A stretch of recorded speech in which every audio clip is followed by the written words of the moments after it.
first half, and what about the second half? My biggest learning is there's a spirit and a fight and a resilience in this group that I really, really like.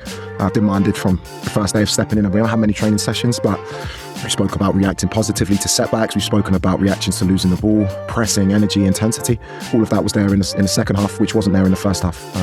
I don't put that just down to the changes I made. It's very difficult. We've had so many games in a short space of time. I was fearful of the lack of energy, and not energy or lack of application, but I felt our decision making was really poor in the first half. When to keep the ball, when we pressed, we were just too far off it. West Ham were by far the better team.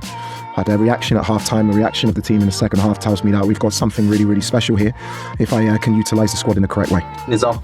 Liam, I just want to follow you up on that. Do you have any concerns you've made the starting lineup? You made several changes from the really quick results at Napoli. Was there any concern about personnel in there making that? No, I think, being honest, I thought individually, collectively, our first half performance was nowhere near the level that it needed to be and should be. But what I won't do, it's easy, right? The individuals came off and then people will look at them. That wasn't on them, it was a collective. There was a collective poor performance in the first half. Those players know with me I make early changes. It doesn't mean that all of a sudden they're out of my thoughts at all. It was just a really lethargic performance in the first half, but the second half was everything I wanted to see. Peter. Liam, this isn't a necessarily new issue with this group. I mean, we think back to when Chelsea beat Barcelona and then drew with Arsenal, and then the next few results that they went awry.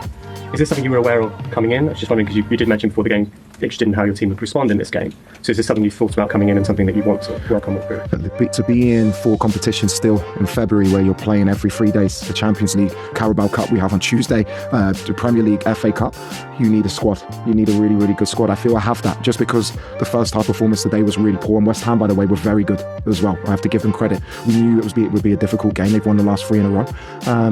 For me, what I need to do is make sure I want to get the first half team right and the second half team right, but I also want to win games, so that's something we'll look at, but hopefully this is a huge breakthrough for the squad.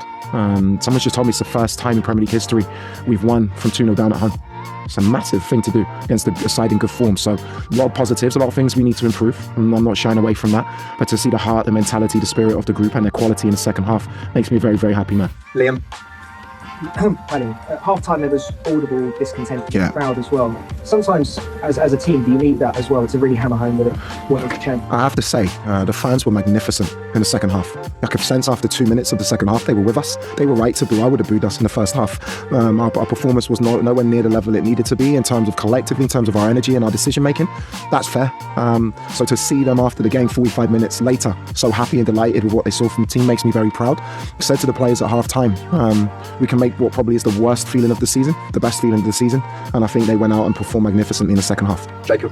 Just on the discontent at half time, there was a lot of talk that Trev Chalobah had some kind of disagreement with someone in the crowd. Were you aware of that? Was he okay? He definitely did, and at the end of the game when the whole stadium were cheering his performance, Trevor was excellent. Look, this is a club with huge demands. The fans pay fortunes to watch us play. They demand the minimum that we win duels. We've run for each other, and I felt in the first half that wasn't there. But I have to say, I have to give credit to the team, the subs who came on.